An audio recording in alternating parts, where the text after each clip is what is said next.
Over the last few weeks, I have come to a bit of realization that if you have a good budget and if you are a fan of Samsung S series devices, then there is no other S series device out there in the market which is better than this one over here. This is the Samsung Galaxy S21 Ultra in 2022. Today we are going to be talking about this device and why should you purchase this device if you are really an S series fan, and is it worth to buy this device in 2022. Also, I'll be talking about some of the major software upgrades that Samsung has done over time for this device and how better it has become from like initial launch time.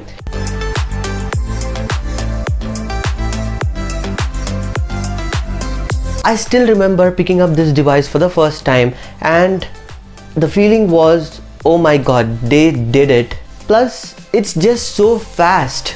It has got this 120Hz refresh rate, UFS 3.1 storage and a Snapdragon 888 chip. Yes, while this particular unit what I have here is the Exynos variant of S21 Ultra, Exynos 2100, which is not as great as the Snapdragon variant, but definitely Samsung has improved a lot in its Exynos variant of Galaxy S21 Ultra from initial times, with a lot of major software updates and a lot of security patches and a lot of other minor upgrades that Samsung has did to its cameras and stuff. It has been stabilized a lot, battery life is pretty good, and also a lot of other things that were an issue at the launch time now have been fixed by Samsung, which is a great news. Big thumbs up to the Samsung team.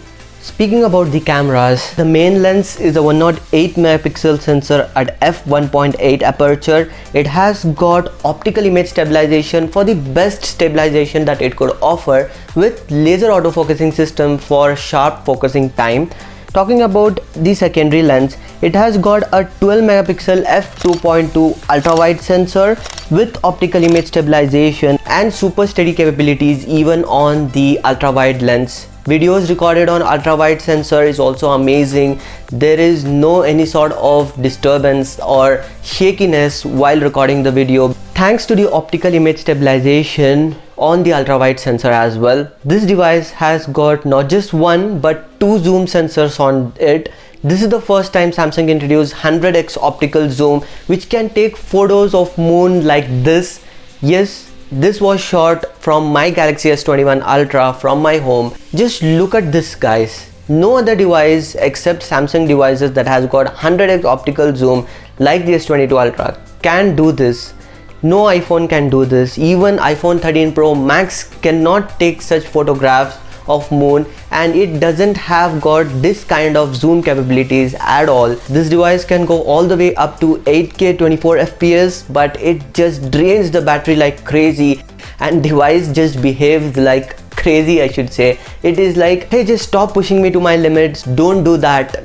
It feels like that because once you start recording 8K video, especially on the Exynos variant, which is here, this thing heats up like crazy.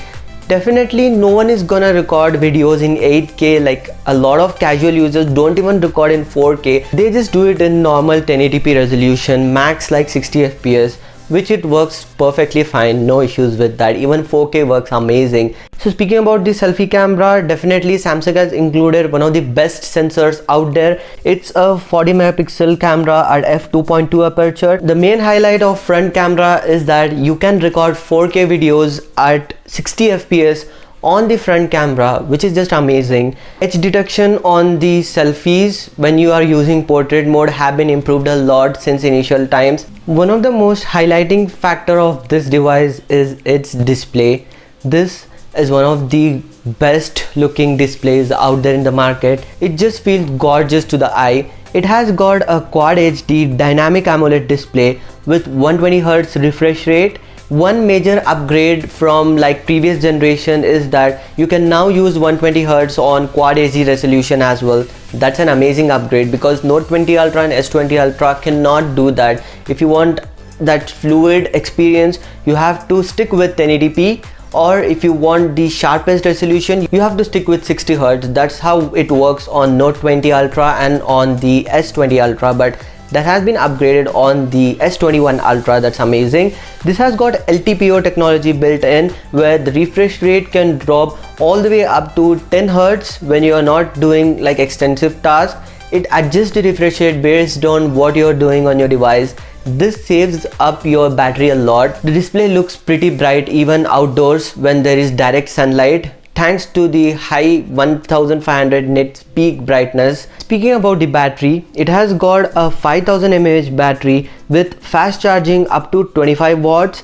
We don't get charger inside the box. That's pretty disappointing, because in order to buy a charger for this thing, it costs you somewhere around 2000 rupees even today. This particular variant here is 12 gig variant with 256 GB of internal storage.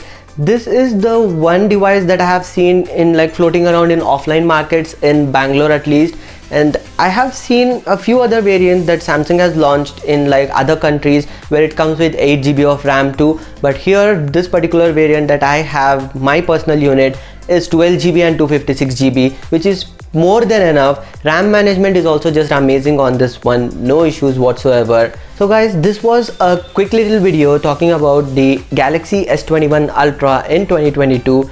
So that's pretty much it for this video. If you liked it, please give it a big thumbs up and do subscribe to the channel for more videos like this. Also follow me on Instagram, link is in the description. This is all about technology 24/7. Signing off for the moment. You guys have a great day. Peace.